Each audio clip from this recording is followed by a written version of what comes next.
कर्म करो, फल की चिंता मत करो। श्री कृष्ण कहते हैं कर्म करो, फल की चिंता मत करो। हमें अपने कर्मों पर ज़्यादा ध्यान देना चाहिए अपने फल की तुलना में, क्योंकि हमारे जैसे कर्म रहेंगे वैसा ही हमारा फल रहेगा। हम अगर बिना रुके कर्म करते जाएंगे तो एक न एक दिन हमें उसका फल बहुत ही बड़े आकार में मिलेगा ही मिलेगा। इस बात को श्री कृष्ण भगवत गीता की किताब में बड़े आसान शब्दों में बताते हैं कि हमें अपने कर्म पर इतना ध्यान देना चाहिए कि हम जब अपने कर्म करें तो हम अपने फल की अपेक्षा ना करें, उस कर्म को करते जाएं और बड़ी उपलब्धि हासिल करें। दूसरा, भगवान को याद शरीर से नहीं मन से करना चाहिए। भगवान को हम जब तक शरीर से याद करते हैं तब तक भगवान हमारे प्रतिरूप में बात नहीं करते।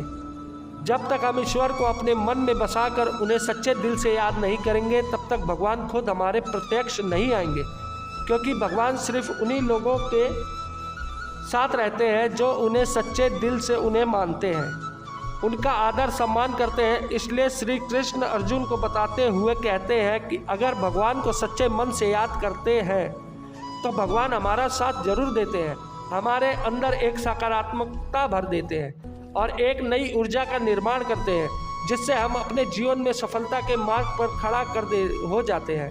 और भगवान उन्हीं का साथ देते हैं जो उन्हें सच्चे मन से चाहते हैं। स्नेह और सदाचार की भावना रखनी चाहिए हमें हमेशा। श्री कृष्ण कहते हैं कि हमारे अंदर शिष्टता और सदाचार, स्नेह का प्रेम भाव होना चाहिए, तो हम लोगों की ज़्यादा अच्छी तरह समझ पाएंगे, उनसे हम अच्छे व्यवहार से रह पाएंगे, हमारा समाज का भला कर पाएंगे, लोगों में अच्छी सीख दे पाएंगे, लोगों को भलाई करने के लिए प्रेरणा दे पाएंगे। अगर हमारे अंदर सदाचार और प्रेम भाव की भावना होगी तो पूरी दुनिया हमारे साथ होगी, पूरी दुनिया हमारे लिए खड़ी रहेगी, क्योंकि हम जितना ज़्यादा प्रेम भाव लोगों के प्रति रखेंगे उतना ही प्रेम भाव लोग हमें देंगे। प्रेम भाव से दुनिया का अस्तित्व है और प्रेम भाव से ही दुनिया का विनाश है। प्रेम भाव के बिना जीवन जीना असंभव है, क्योंकि अगर लोगों के बीच प्रेम भाव नहीं होगा तो लोग एक दूसरे को कभी समझ ही नहीं पाएंगे, एक दूसरे में ईर्ष्या की भावना को पैदा करके इस पूरी सृष्टि का विनाश का कारण बनेंगे।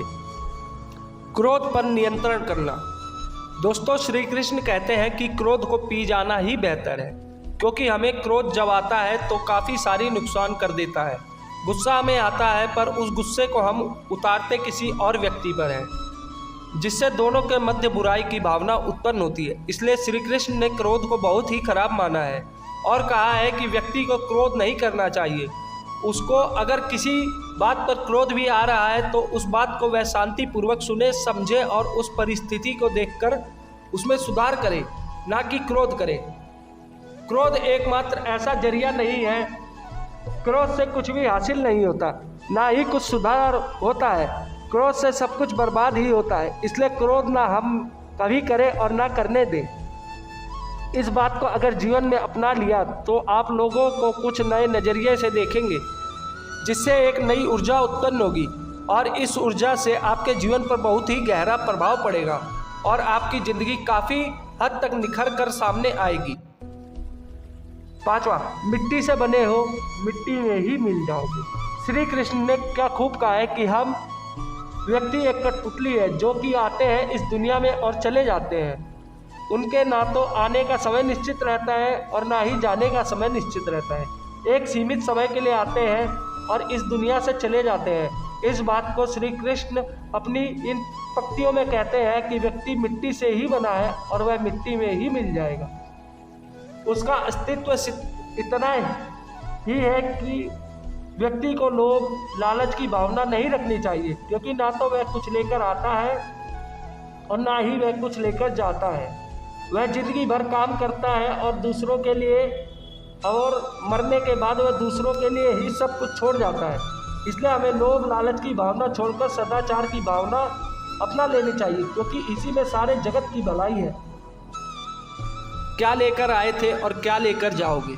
श्री कृष्ण कहते हैं कि व्यक्ति इस दुनिया में ना कुछ लेकर आया था और ना कुछ लेकर जाएगा। फिर व्यक्ति इतना लालच, लोभ और अहंकार किस बात का दिखाता है, जब उसके पास इतना कुछ भी नहीं है। उसके पास उसका नाम भी खुद का नहीं है, वह भी दूसरे ही देते हैं। तो लोग अपनी लालच क्यों दिखाता है?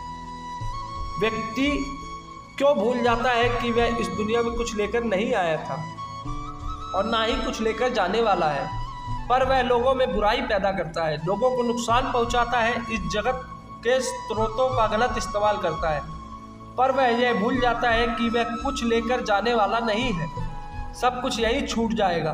तो लालच और लोभ किस बात का है उसे? हमें लोगों से प्रेम भावना का व्यवहार रखकर इस दुनिया को अपना मानकर अपनी जिंदगी इस दुनिया में ही निछावर कर देनी चाहिए और उन्हीं के लिए काम करना चाहिए, क्योंकि अगर व्यक्तियों में स्नेह भावना का भाव आ गया तो यह दुनिया बदलते देर नहीं लगेगी। चिंता छोड़ो, धैर्य रखना सीखो। इस दुनिया में लोगों को यही परेशानी है कि वह किसी न किसी बात को लेकर चिंता करते रहते हैं और दूसरों की ज़िंदगी पर नज़र डालते हैं और देखते हैं कि उनकी ज़िंदगी कितनी आसान है, कितनी अच्छी है, पर वह अपनी ज़िंदगी की बुराई करते रहते हैं, चिंता करते रहते हैं। हर व्यक्ति को जीवन में किसी न किसी बात की चिंता परेशानी रहती है, पर उसे अपनी ज़िंदगी कभी अच्छी नहीं लगती। उसे ज़िंदगी दूसरों की अच्छी लगती है, उसी पर उसकी नज़र रहती है। इस बात को श्री कृष्ण कुछ यूँ कहते हैं कि हमें चिंता छोड़कर ध्यान रखना चाहिए। जीवन में जो कुछ भी होगा अपने निश्चित समय पर होगा, उस पर हमारा कोई हाथ नहीं है, यह हमारे हाथ में नहीं है। इसलिए चिंता छोड़कर हमें अपने कर्म पर ध्यान देना चाहिए, क्योंकि अगर कर्म अच्छा होगा तो सब अच्छा होगा। इसलिए चिंता छोड़कर धैर्य रखो, जो होना है वह होकर ही रहेगा। इसमें ना हम कुछ कर सकते हैं और ना ही कुछ कर पाएंगे, यह हमारे हाथ में नहीं है। इसलिए अपने कर्म पर फोकस करें, उसी से इस जीवन का निर्माण और विनाश होगा। त्याग को अपनाओ। जिंदगी में त्याग बहुत ही अहम भूमिका निभाता है। जो व्यक्ति त्याग करना जानता है वह अपने जीवन में कुछ भी पा लेता है।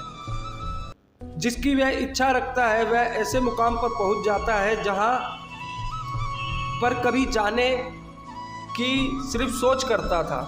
ऐसे मुकाम को हासिल करने के लिए हमें अपनी ज़िंदगी में कुछ ना कुछ छोड़ना पड़ता है।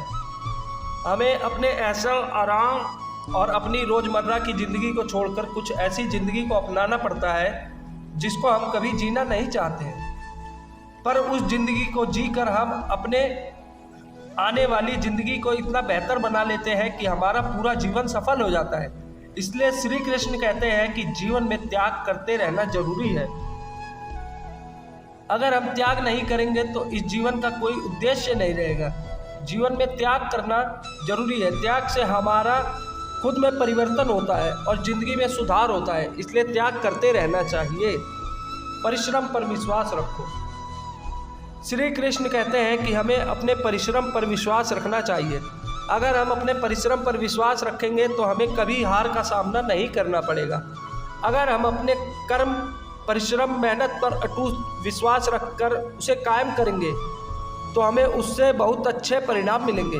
वह परिणाम आपको जीवन जीने में बहुत आसान होंगे, क्योंकि एक परिश्रम ही है जो एक रंग को राजा बना देता है और राजा को रंक बना देता है। अगर आप परिश्रम और सही निर्देश और सही दिशा में काम करते हैं तो जीवन में सफल होना पक्का है। पर अगर आप अपने परिश्रम पर विश्वास नहीं रखते, उसमें आप धोखा करते हैं, तो आप याद रखना आप धोखा भी खुद के साथ कर रहे हो। इससे ना ही किसी और की ज़िंदगी बनेगी और ना ही कुछ होगा। आप धोखा करोगे तो खुद के साथ। इसलिए अपने परिश्रम पर इतना विश्वास रखें कि आप जो कर रहे हैं वह आपको एक ऐसा परिणाम दे जिसकी आपने कभी अपेक्षा भी नहीं की होगी। लोगों को स्नेह से जीतो। लोगों को स्नेह प्रेम भाव से ही जीता जा सकता है। अगर हमें लोगों के बीच रहना है तो उनसे सदाचार का व्यवहार रखना जरूरी होता है। अगर हम उनसे प्रेम भाव से बात करते हैं तो वैसे ही हमसे बात वह करते हैं। हम अगर उनका आदर सम्मान करेंगे तो वह भी हमारा आदर सम्मान करेंगे, क्योंकि सम्मान देने से ही सम्मान मिलता है और सम्मान प्रेम भाव से ही हासिल किया जा सकता है। जैसा करोगे वैसा ही पाओगे। श्री कृष्ण कहते हैं कि हमारे कर्म ही हमारा परिणाम होता है, क्योंकि जैसी करनी होगी वैसी हमारी भरनी होगी।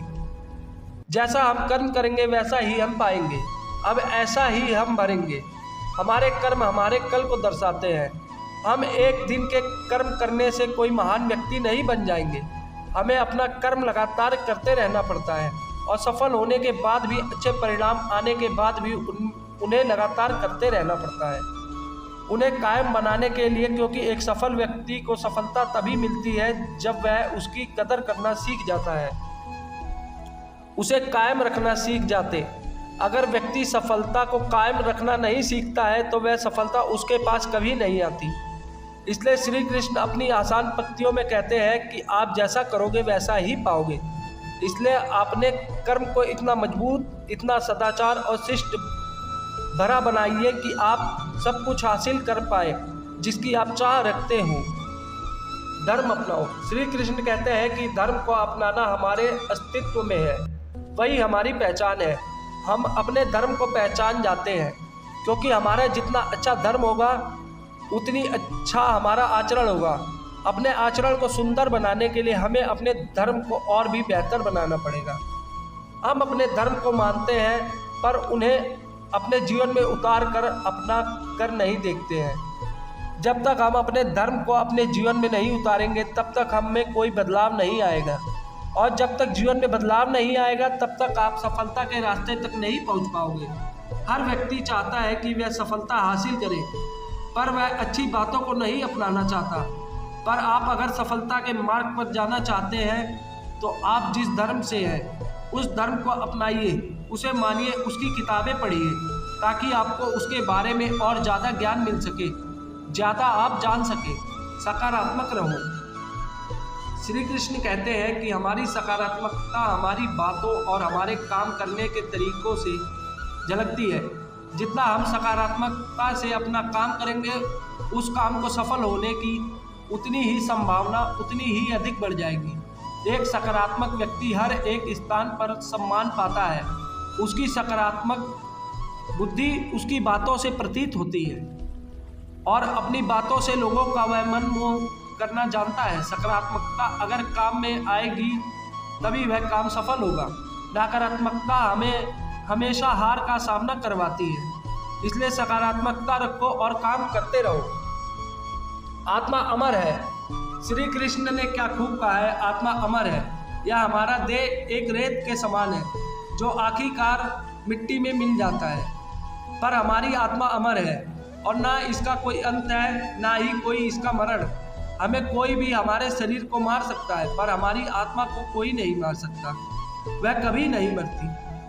व्यक्ति को कभी मारा नहीं जा सकता। इस बात को श्री कृष्ण अपनी भगवत गीता की बातों में बताते हैं कि व्यक्ति कभी मरता नहीं है, उसका शरीर मर जाता है पर आत्मा हमेशा के लिए जिंदा रहती है। आप स्वयं अपने जीवन के निर्माता हैं। इन पंक्तियों के द्वारा श्री कृष्ण कहते हैं कि आप खुद ही अपने जीवन के निर्माता हैं। आप जैसा बीज बोएंगे वैसा ही काटेंगे। आप जितना परिश्रम करेंगे आप उतने ही अच्छे परिश्रम का परिणाम पाएंगे। आप जीवन में जो स्थान की चाह रखते हैं उस स्थान पर सिर्फ आप एक ही तरीके से पहुंच सकते हैं, वह जरिया है आपकी मेहनत। और आप जितनी ज़्यादा मेहनत करके अपना अच्छा प्रस्तुत करेंगे उतना ही अच्छा आप पाएंगे भी। आप खुद अपने जीवन के निर्माता हैं। आप अपने जीवन को बना सकते हैं, आप ही अपने जीवन को बिगाड़ भी सकते हैं। पर लाखों लोग अपने जीवन में कुछ ऐसी आदतों को अपना लेते हैं जिससे वह अपनी राह कभी नहीं खोज पाते, वह रास्ते से भटक जाते हैं। हर एक व्यक्ति बड़े बड़े स्थान अपने जीवन में चाहता है पर वह उसके लिए काम नहीं करना चाहता और इसका परिणाम है कि वह कुछ बन नहीं पाता। आपको अगर अपने जीवन में कुछ करना है तो आपको खुद अपने जीवन के निर्माता बनना पड़ेगा और उसे निर्माण करना पड़ेगा, उससे एक नई राह दिखाना पड़ेगा। जब तक आप नहीं सीखते हैं तब तक आप जीवन में कुछ भी नहीं कर सकते हैं। इसलिए श्री कृष्ण कहते हैं कि आप अपने जीवन के स्वयं ही निर्माता हैं। इसलिए आप अपना ज़्यादा समय अपने काम को करने में ही निकालें। उपसंहार। श्री कृष्ण द्वारा दिया गया यह ज्ञान जो आज पूरी दुनिया भर में एक वरदान के रूप में साबित होता है, हजारों साल पहले इस दुनिया के सारे प्रश्नों का एक ही किताब में समाधान दे दिए थे। यह किताब हमें एक नए जीवन की राह देती है, जिससे हम अपने जीवन की राह को और आसान बना लेते हैं। भगवत गीता बहुत बड़ा ज्ञान देती है। इससे एक अच्छा होगा सकारात्मक सोच और क्रिएटिव थिंकिंग से इस किताब को पढ़ने से हम अपने जीवन में काफ़ी कुछ बदलाव देख पाते हैं। इस किताब से ही बातें आप जीवन में ज़रूर अपनाएं और भगवत गीता की हर बात को अपने जीवन में अपनाएं। तो दोस्तों, कैसी लगी आपको हमारी यह स्टोरी, हमें कमेंट करके ज़रूर बताएं और भगवत गीता के इन विचारों को अपने जीवन में अवश्य उतारें। आपका कीमती समय देने के लिए बहुत बहुत धन्यवाद। अगर आपने हमारा चैनल अभी तक सब्सक्राइब नहीं किया है तो सब्सक्राइब जरूर कर लें। भगवान श्री कृष्ण की कृपा आप सभी पर बनी रहे। जय श्री कृष्ण।